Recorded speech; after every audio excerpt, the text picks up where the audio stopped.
തീരാത്ത കനിവിൻ്റെ കനലാണു തീക്കനൽ. അണയുവാനൊരുങ്ങും ഈ ചാരത്തെ അഗ്നിയായി മാറ്റിടും തീക്കനൽ.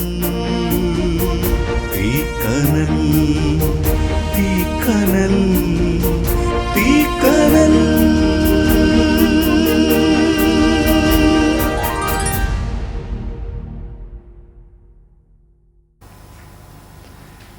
ദൈവത്തിൻ്റെ അതിപരിശുദ്ധ നാമം വാഴ്ത്തപ്പെടുമാറാകട്ടെ.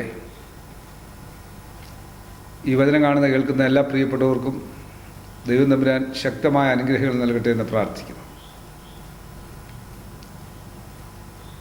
യോശുവയുടെ പുസ്തകം 1-ാം അധ്യായത്തിൻ്റെ 8-ാം വാക്യത്തിൽ ഈ ന്യായപ്രമാണ പുസ്തകത്തിലുള്ളതിൻ്റെ വായിൽ നീക്കിപ്പോകരുത്, അതിലെഴുതിയിരിക്കുന്നത് പോലെയൊക്കെ പ്രമാണിച്ച് നടക്കേണ്ടത് രാവും പകലും അത് ധ്യാനിച്ചുകൊണ്ടിരിക്കണം, എന്നാൽ നിൻ്റെ പ്രവൃത്തി സാധിക്കും, നീ കൃതാർത്ഥനായി ഇരിക്കും.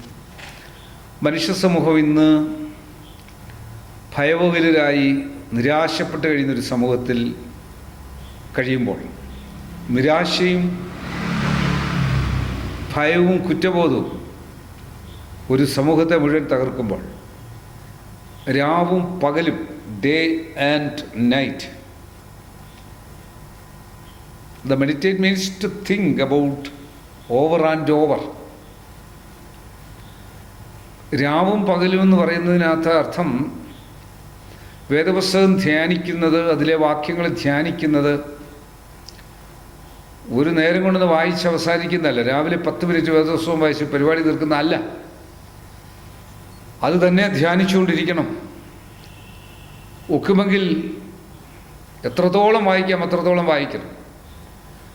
അതിൽ സ്ട്രൈക്ക് ചെയ്ത വാക്യങ്ങൾ വരച്ച് ഹൃദയത്തിൻ്റെ പലകയിൽ എഴുതണം, അത് ധ്യാനിച്ചുകൊണ്ടിരിക്കുമ്പോൾ.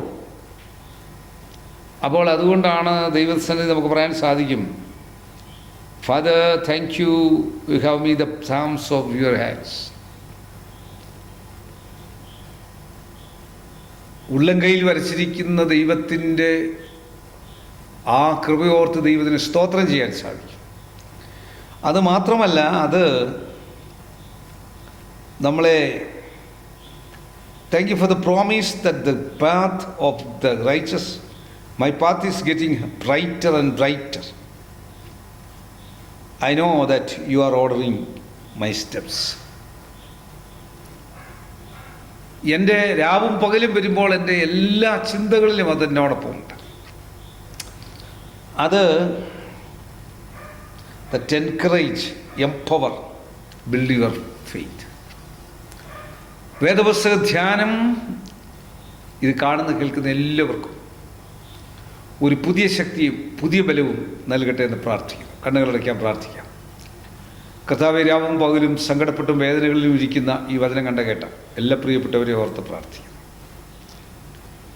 ഞങ്ങളുടെ മുഖ്യമന്ത്രി, ഗവർണർ, പ്രധാനമന്ത്രി, ലോകരാജ്യങ്ങളിലെ പ്രസിഡന്റുമാർ, പ്രധാനമന്ത്രിമാർ, വിവിധ സംസ്ഥാനങ്ങളിലെ മുഖ്യമന്ത്രിമാർ, MP-മാർ, MLA-മാർ, ബഹുമാനമുള്ള കോടതികൾ, വക്കീലുമാർ, WHO, health department, revenue department, police department, അർദ്ധ ഗവൺമെൻറ് സ്ഥാപനങ്ങൾ, ആശുപത്രികൾ, ഡോക്ടേഴ്സ്, നഴ്സസ്, മറ്റ് സ്റ്റാഫുകൾ, മരുന്നുകൾ, മരുന്ന് കമ്പനിക്കാർ, മരുന്ന് കച്ചവടക്കാർ, മരുന്ന് വിതരണക്കാർ, ആംബുലൻസ് സർവീസ്, വഴിയോര കച്ചവടക്കാർ, സ്കൂളുകൾ, കോളേജുകൾ, ഓർഫനേജുകൾ, ജയിലുകളിൽ കഴിയുന്നവർ, എപ്പേർപ്പെട്ടവരെ ഓർത്ത് പ്രാർത്ഥിക്കുന്നു. അധ്യാപകർ, അനധ്യാപകർ, പ്രഥമാധ്യാപകർ, വിവിധ ചാനലുകളിൽ ജോലി ചെയ്യുന്നവർ, ഫോട്ടോഗ്രാഫേഴ്സ്, ലോകമെമ്പാടും സുവിശേഷം പ്രഘോഷിക്കുന്നവർ, വിവിധ തരത്തിൽ വിവിധ മാധ്യമങ്ങളിൽ ചെയ്യുന്ന എല്ലാ പ്രിയപ്പെട്ടവരെയും അനുഗ്രഹിച്ച് ആശീർവദിക്കണം. ഈ വചനം കേട്ട എല്ലാവരും അനുദിനം വേദപുസ്തകം രാവിലെയും അത് വൈകിട്ടും പകലും രാത്രിയിലും ഒരുപോലെ വേദപുസ്തക ധ്യാനത്തിൽ നിൽക്കുവാൻ ഈ വചനത്താൽ കാണുന്ന കേൾക്കുന്ന എല്ലാവർക്കും ശക്തി നൽകണം. അത് ഞങ്ങളുടെ പാതകളെ നേരെയാക്കുന്ന, ഞങ്ങളുടെ ശക്തി നേരെയാക്കുന്നതാണല്ലോ. യേശുവെ നന്ദി, യേശു സ്തോത്രം, യേശു ആരാധന, യേശു മഹത്വം. യേശു മൂലം പ്രാർത്ഥന കേൾക്കണം. നല്ല പിതാവേ, ആമേൻ. God bless you.